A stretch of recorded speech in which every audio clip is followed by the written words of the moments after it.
Israel की खुफिया agency Mossad ने एक बड़ा दावा किया है, जिसने पूरे यूरोप की सुरक्षा एजेंसियों को सतर्क कर दिया है।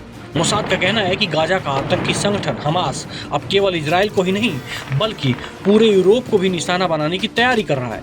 रिपोर्ट के मुताबिक हमास चुपचाप यूरोप में एक ऑपरेशनल नेटवर्क बना रहा है जो गुप्त खुफिया सेल के जरिए काम कर रहा है, और ये सेल यूरोप के अलग अलग देशों में हथियार जमा कर रहा था और खासकर इजरायली और यहूदी समुदायों पर हमले की तैयारी कर रहा था। मोसाद ने बताया कि यूरोपीय देशों की सुरक्षा एजेंसियों जैसे जर्मनी और ऑस्ट्रिया के साथ मिलकर कई ऑपरेशन चलाए जा रहे हैं। इन ऑपरेशनों में कई संदिग्ध को गिरफ्तार किया गया है और हथियारों के बड़े जखीरे को जब्त किया गया है, जिन्हें किसी आदेश पर आने वाले समय में आम लोगों के खिलाफ इस्तेमाल किया जाना था। ऑस्ट्रिया में पिछले साल वियना में मिले हथियारों का स्टॉक इस पूरे नेटवर्क की पोल खोलने वाली सबसे बड़ी कड़ी बना है। जांच में सामने आया है कि इस हथियारों का रिश्ता मोहम्मद नईम से था, जो हमास के सीनियर नेता बासिम नईम का बेटा है। मोसाद ने आरोप लगाया है कि विदेशों में मौजूद हमास का नेतृत्व इस पूरे नेटवर्क को चुपचाप संरक्षण दे रहा था। एजेंसी ने कहा है कि ये पहली बार नहीं है जब कतर में मौजूद हमास नेतृत्व का विदेशी ऑपरेशनों से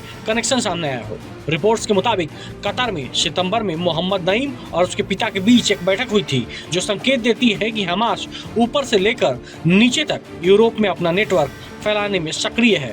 तुर्की का नाम भी इस ऑपरेशन में बार बार सामने आ रहा है। जर्मन सुरक्षा एजेंसियों ने हाल ही में बुरहान अल खतीब को गिरफ्तार किया, जो पहले तुर्की में रहकर हमास के लिए सक्रिय बताया जाता है। ये गिरफ्तारियां दिखाती हैं कि यूरोप में हमास का नेटवर्क केवल हथियारों या फंडिंग तक सीमित नहीं है, बल्कि ये कई देशों में फैल चुका एक संगठित तंत्र बन चुका है।